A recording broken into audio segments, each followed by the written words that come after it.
और मेरा वहाँ डेली आना जाना था, मगर कभी भी ऐसा नहीं हुआ। तो एक रात तकरीबन 8:30 का टाइम था और मैं उनके घर जा रहा था। सर्दियों की रातें थी और कम लोग घरों से बाहर होते थे।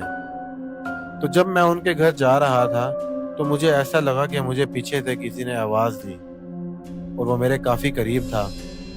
आवाज़ भी काफ़ी भारी थी। मुझे ऐसा लगा मेरे किसी जानने वाले अंकल ने आवाज़ दी है। जब मैंने पीछे मुड़कर देखा तो वहाँ कोई नहीं था। मैंने भी ज़्यादा वहम नहीं किया और आगे उनके घर की तरफ चला गया। वहाँ बैठा, बातें वगैरह की और मैं उनके घर से 9:30 बजे निकला था। घर वापस आते हुए मुझे लगा कि कोई मेरे पीछे चल रहा है। मुझे क्लियरली इसके कदमों की और सांस लेने की आवाज़ आ रही थी और चल भी ऐसे रहा था जैसे बुजुर्ग लोग चलते हैं। तो मैंने पीछे देखा तो वहाँ कोई नहीं था।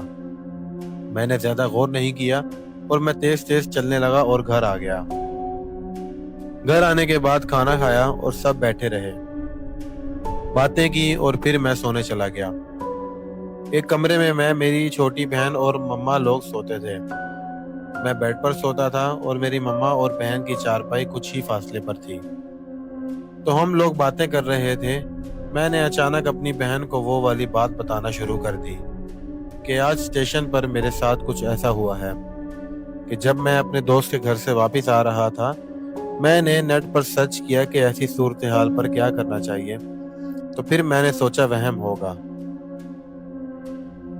और फिर मुझे बेड पर आवाज़ आती है कि जैसे किसी ने उंगलियों के साथ मेरे बेड पर नाक किया हो।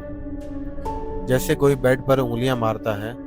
उसकी बेडशीट पर नेल्स के स्क्रैचेस की आवाज़ मेरे कानों में बहुत खौफनाक लग रही थी। मैं बहुत डर गया। मैंने सोचा कि शायद बला हो। मैंने सोचा कि शायद बिल्ला हो। हमने घर में एक बिल्ला रखा हुआ है और जिसका नाम है डोडो। मैंने सोचा कि शायद वो बेड के नीचे घुसा होगा। मैंने नीचे देखा तो वहाँ कोई नहीं था। डोडो अपनी कुर्सी पर आराम से सोया हुआ था। मैंने सोचा कि शायद मैंने करवट बदल ली होगी, इसी वजह से ये आवाज़ मुझे फील हुई है और बेड हिला होगा। तो दूसरी बार